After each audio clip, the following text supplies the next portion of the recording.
Larry Silverstein, thanks for spending some time with me. Why did you decide to write about the rebuilding? Why write this book? It's only been a 23-year effort, and came with lots of positive things, negative things, positive experiences, negatives. And I'd say for the first 15 years, it was a slog fest. It was tough, really difficult. Mm-hmm.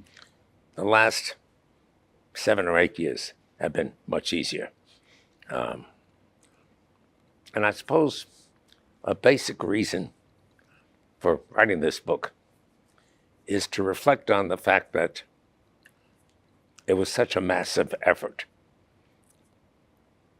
And there were so many people who were involved with it, who handled themselves spectacularly. It couldn't have happened without them.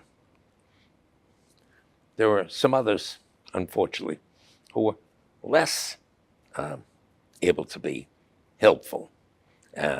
And sadly, I look back at them and I say to myself, people should be accountable for what they do. People, for those who were outstanding, recognize them. For those who are less than outstanding, hold them accountable. And so it's been a major public-private venture, if you can call it a venture. Well, an adventure, I would say. Adventure is a more appropriate description.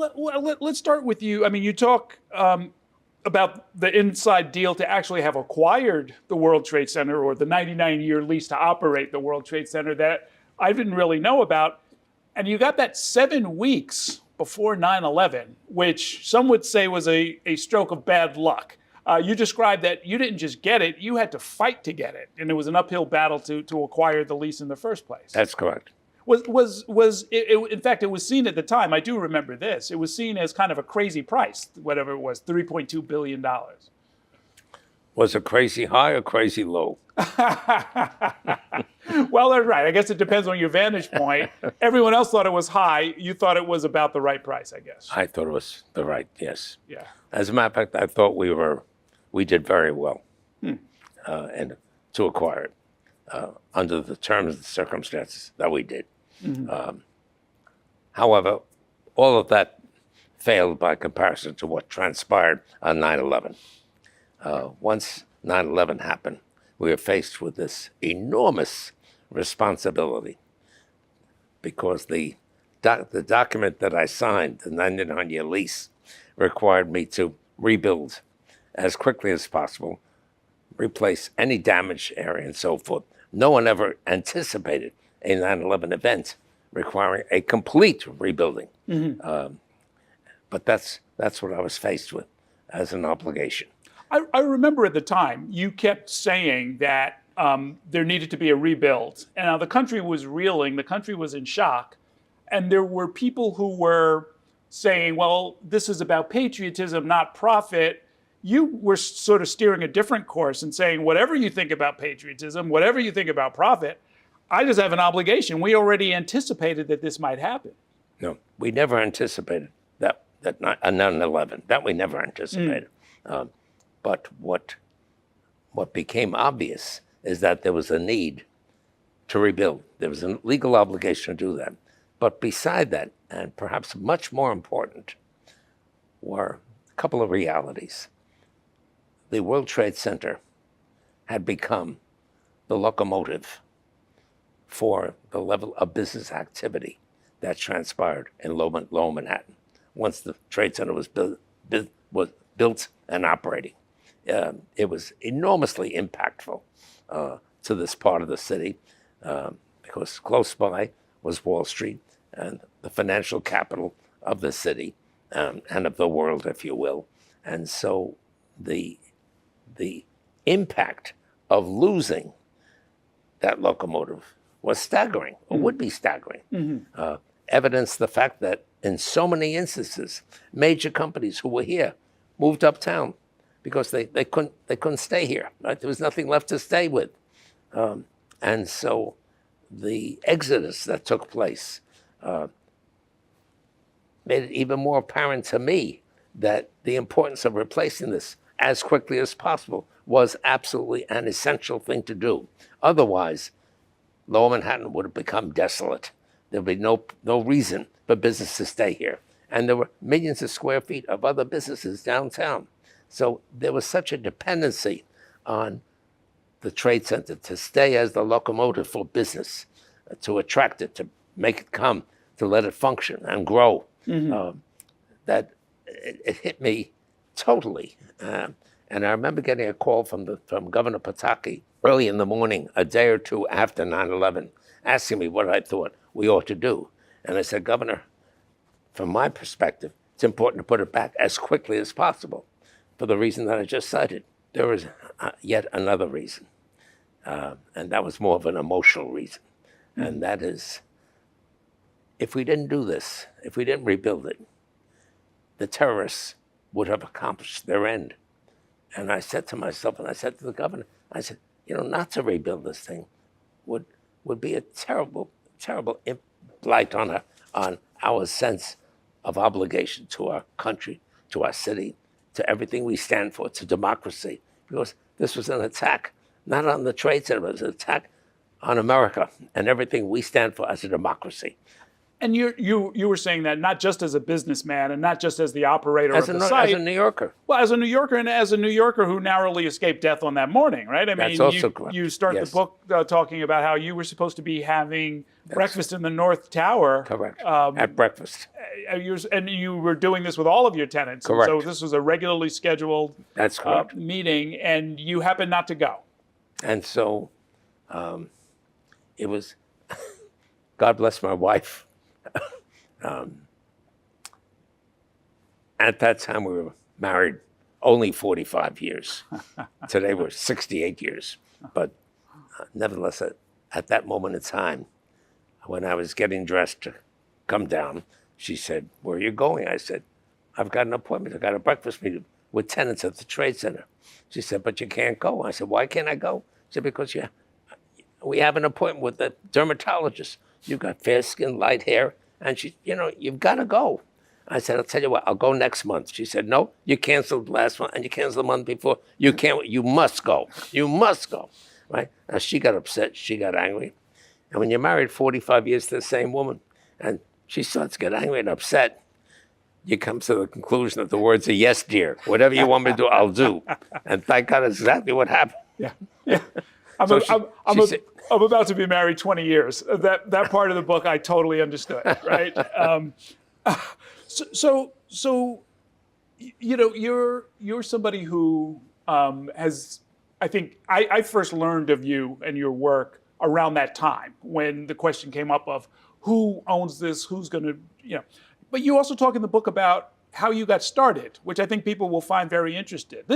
We're sitting here above in World Trade Center on the 10th floor. We're looking out at this magnificent site, the Calatrava sculpture and so forth. It's a long way from 23rd Street where you started out. It's a very long way. Although the basics seem to be the same. It's kind of essentially interesting. The basics are the same. Yeah. Well, just describe that a little bit. I mean, there's this. It was when I started in the business as a leasing broker with my father, it became obvious to me that we'd starve to death if we continued to try to be brokers, right? And I just recently married. I wanted to have a family. And I finally said to my father, I said, "Dad, we can't function like this." He said, "Well, what do you propose to do?" I said, "But the people who are doing well are the people who own the buildings." I said, "We got to become an owner." He said, "But we have no money. How are we supposed to become an owner with no capital, with no ability to acquire anything?" So I said, "But just that day, just that morning, in the New York Times, there was an article, I think it was on the front page of the Times, maybe the Wall Street Journal, I don't recall, but it's an article relevant to how two people, Harry Helmsley, a real estate broker, and Lawrence Wien, a real estate attorney, acquired the Empire State Building by inviting 5,000 investors to each invest $5,000 to become a limited partner in the ownership of the Empire State Building. So I said to my father, I said, Dad, if these two guys can buy the World Trade Center, why can't we do something similar and buy a building? So he said, well, do you think you can figure it out? I said, I'll get the information, I'll get the brochure, and I'll try to do that. So I got the brochure, I got the material, studied it, and said, Dad, I think we should be able to do this. Instead of going to 5,000 people, let's find a smaller building and do something similar. It's exactly what we did. I found a smaller building on East 23rd Street. The location was not great. It was kind of poor at that time. Today it's terrific, but that time it was not very good. The building was terrible, run down, poorly kept, lots of vacancy, looked bad because there had been no money spent in the building. And so it was an opportunity to buy it for $600,000, which sound like a huge amount of money to us at that time. And at that time, $600,000 was a huge amount of money. And so we needed $15,000 to sign a contract to purchase the building. And we went to every bank in the city, and no bank would lend us anything because each banker said, do you have collateral for the loan? And I said, if we had collateral, we wouldn't be here. So we finally found one bank who had a gentleman by the name of Phil Green, who was the manager of the bank at that time. It was a bank down on 85 Delancey Street called the Public National Bank. And I remember giving him the story of what we wanted to do and how we wanted to do it. And he took out a piece of paper and he said, sign it. And I looked at him, I said, what am I signing? He said, you're signing a promissory note. I said, are you going to give us the money? He said, but isn't that what you want? But I was so staggered that we finally found a banker who was willing to lend us the $15,000. I just staggered me. So I couldn't let him know that. Right. What a country. But honestly, it was pretty clear. Yeah. So you're 26 years old and you're making that first move. The basics of the business, as you describe, haven't changed all that much. But one thing that was, I guess to jump ahead to the World Trade Center rebuild, you had to fight with everybody. The insurance companies and the architects. There were 22 insurance companies, yes. Yeah. And what was the issue there? I mean, you made it sound as if there was a legitimate attempt to hold you to the terms of the contract, like you had to rebuild quickly. At the same time, they weren't advancing the money, and you needed the money in order to do the rebuild. That's correct. Right? How did you get through that? With great difficulty, because not only were the insurance companies telling us we would never succeed, no one would ever want to be down here again, people would not want to do business here again, because this place was a mess. I mean, you looked across the street and you looked down at the Trade Center, what was, and the debris, I mean, the collapse of these two towers, 110 stories onto the site itself was horrendous. I mean, just to look at it. The smell was terrible, right? So there was anything good about this location other than the fact that someplace down there were 11 mass transit lines serving what was the Trade Center. So the fact that there was this extraordinary complex of mass transit that made available from outlying areas of the city, instantly available to the Trade Center itself, was enormously beneficial, because it meant people could access this place, could arrive to it or leave it for outlying areas. So the mass transit itself was enormously important. But the insurance company said, absolutely, no one will ever stay here. No one will ever want to be here. No one's ever going to want to live here. I mean, look, the stench was terrible, right? And so, I mean, I could understand their position. But I said to myself, and then I said to them, I said, as a New Yorker, don't expect me to walk away from this place, because I think, yes, I have a legal obligation, but put that aside. I said, we have to rebuild this, because if we build it, this place can be bigger and better than it ever was before. Now, where did you get that from? Were there indicators that you saw? Was this just something in your heart? Was this Was it faith-based? Were you just kind of projecting out what you wanted to see? What made you so certain that? Probably a combination of all of the above. But I can also tell you that back in 1980, 21 years earlier, the Port Authority decided to sell a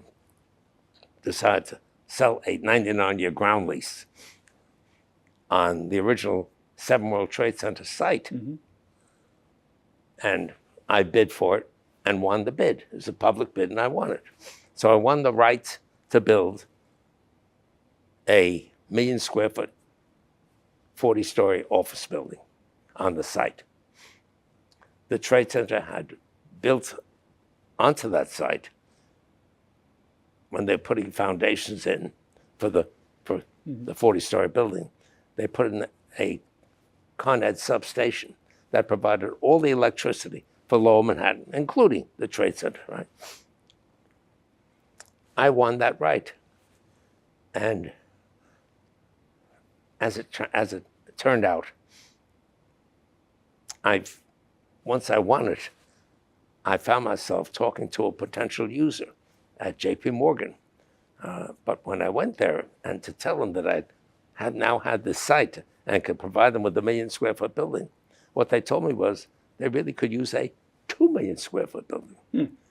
So when I heard that, I remember this gentleman saying to me, Jim Boise, a friend, but who was a senior person at JP Morgan, he said, Larry, I could use 2 million feet. He said, can you build 2 million feet? I said, I don't know, but I'm going to go back to the Port Authority and try. I remember going back to the Port Authority, and amazingly, over everybody's advice that it could never and will never happen, I somehow convinced the chairman of the board of Con Edison to allow me to try to see if I could, without causing disruption of the power production of electricity for Lower Manhattan, to try to remove existing piles that were good for a 1 million square foot building, but not adequate for a 2 million square foot building. So remove those piles, put new ones in that could support a 2 million square foot building, and therefore build a 2 million square footer, for which I had a potential user, JP Morgan. And amazingly, for reasons I can't remember today, but try to ascertain, sadly, I couldn't ascertain because everybody who was involved in that transaction has died, right? But amazingly, I got the right to try it. And by golly, the trial worked. I was able to take out the old piles, put in new ones, and the result was I had a foundation for a 2 million square foot building. And I proceeded to build a 2 million square foot building, which took a lot of guts. Sure. And well, the harder you work, the luckier you get, it seems. I mean, that's one of the themes throughout the book. But that's the truth. It was a major step. The Port Authority was thrilled because they now had a transaction that was worth twice what they thought it would be worth. Sure, they're going to get twice the rent. Exactly, And, exactly. Sure. And of course, it was extraordinarily beneficial to me as well. Right. Twice the opportunity. Right. So putting it all together gave me a sense that if I could survive this and make it work, I really accomplished something great. And amazingly, I subsequently found I was able to lease the building, not to JP Morgan, but to others. And it became a hugely successful project, enormously successful for the Port Authority and for me. I remember coming here. I can add one thing if I may. Please. At the topping out ceremony of the original 7 World Trade Center, yes, the governor and the mayor and everybody else was at the topping out ceremony at the building. I remember looking up and seeing the Twin Towers. And I said to myself, at that moment in time, would it be incredible if someday I could own those? There was a period of time when I remember the governor's office was in the World Trade Center, that there were basically a lot of public offices to help support it. The early days of it, in the early 80s, it wasn't clear that there would be enough commercial tenants to really make the site work. Somewhere along the line, that seems to have changed, right? I mean, I'm looking at some of the tenants around here and some of the folks you have in this building, and it's really quite extraordinary. At the end of the day, when I purchased the 99-year leasehold, there were 40 tenants occupying 7 of the 10 million feet of space in those Twin Towers. So with I mean, the small number of tenants occupy a huge amount of space. I felt the opportunity for growth was extraordinary. Interesting. And that's why I decided to So buy now it. tell me what's happening now. I mean, in the wake of the pandemic, we've seen story after story about office space, especially in Midtown, that's sitting vacant. There's questions about whether or not the work from home revolution has changed the need for space, or whether that space needs to be different. How has that affected you? In older buildings that I had ownership of, it affected us significantly, negatively, right? People did not want to occupy all that space. They didn't want to pay the rent for it. And the result was much space became available in New York City in older buildings. The buildings feeling the impact of COVID were, for the most part, buildings that were 60, 70, 80, 90 years of age. Buildings that had been built earlier in time. And many of these buildings no longer had the amenities that people look forward to in having space in brand new buildings. So we built the new 7 World Trade Center. The first lease we signed in that building was 800,000 feet, one tenant. Wow. Right? Wow. And Moody's was the tenant. And of course, once Moody's came in, a tenant of that quality, that name reputation, it was easy to rent the balance of the building. So we rented 7 World Trade Center, 1,700,000 feet, without difficulty. Became a very successful building. And once we leased 7, people said, Silverstein looks like he's really intent on rebuilding the Trade Center because he just succeeded in doing this. And it's exactly what happened. So we then proceeded to build 4, 3, Tower 1. So the Trade Center is 97% occupied. Leased to quality tenants. Really? Long-term leases. Because it's new space. It has all the amenities. It has all the advantages. It has all the benefits that young people want when they come to work every day. Now, the old Deutsche Bank building site is going to be residential, is my understanding, or at least, or mostly residential. Yes. Does that change the equation at all? Is that where things are heading? Well, once we saw that there was an enormous amount of space, surplus office space in older buildings, right? We suggested the Port Authority. I said, look, we've got a very successful group of office buildings, done very well, 97% occupied. Maybe it makes sense to build residential on the campus, on the World Trade Center campus, so the people who work in these buildings can live on the campus in a high-rise residential, rental housing. And we convinced the Port Authority that was a good idea. So they agreed with us, and the net result is we did a bid for that, a public bid, with Brookfield, to build a high-rise residential on the site of the old Deutsche Bank. It sounds like a fundamental change from what you describe in the book, which is, I would say, an ongoing fight with lots of people, the Starchitects, the Port Authority, a lot of people, some of the bankers, where you're trying to introduce commercial reality over and against people's desire to see art or to see some kind of a pretty outcome that the New York Times would write about, right? So it seems like in that push and pull, maybe people are starting to listen to commercial reality more than they had in the past. Well, it was by the time the issue came up, does the port put out an opportunity to build another office building on that site, or do they go with the residential? The initial authorization to rebuild the Trade Center, or to build the original Trade Center, was envisioned as a location for office buildings. There was also a hotel on the site in addition, right? But it was essentially retail, hotel, but primarily office space, right? And that hadn't changed. So with 9/11, the determination was move forward, rebuild, put back the 10 million square feet that was lost on 9/11 in the original Twin Towers, which we proceeded to do and succeeded in doing.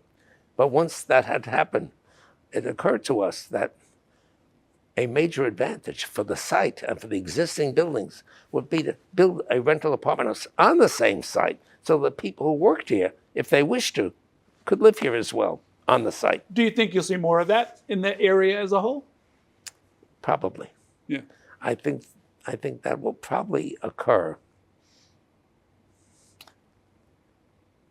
by way of reuse of older office buildings that could no longer attract tenants because they didn't have all of the amenities that people want to work with today. Sure. So we purchased from the Rudin family a building that they built many, many years ago, 55 Broad Street. It was the original home of Goldman Sachs. Right? It was their world headquarters. And we bought it for the purpose of converting it to residential use.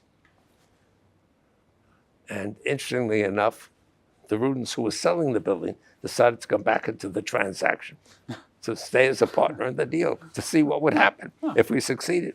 So we'll know by the end of this year. I think we're going to start offering apartments because the building is nearing completion in terms of its renovation, in terms of its conversion to residential. And hopefully we'll succeed. I think we will. Okay. And if we do, it wouldn't surprise me if we do a number of other buildings, convert office that is no longer serving as a use for office tenants, move that into residential use, of which there's a tremendous need in New York. Sure. So you're still planning, and you're still making moves. Are you coming down here every day? You seem like you're 4 days a week. 4 days a week.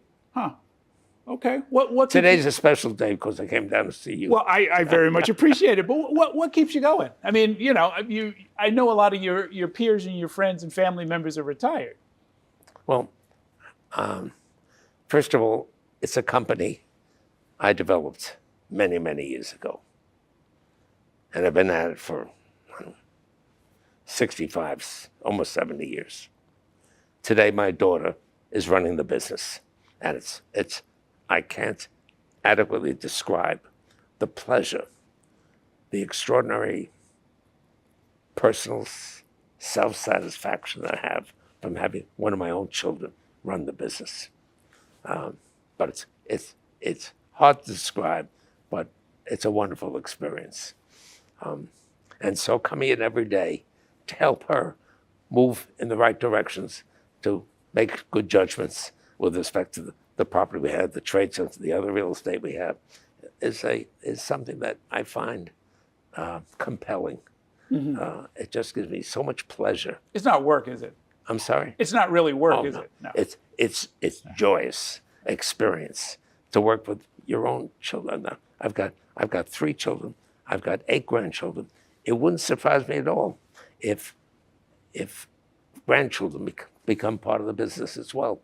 I think it could very well happen, and I hope it does. And I hope I'm around to see it happen. No, it sounds like it at this rate. Listen, thanks so much. Congratulations. Errol, thank you. Thanks for very spending much. some time. It's a pleasure talking to you. Likewise. Just be well. That's all. You too.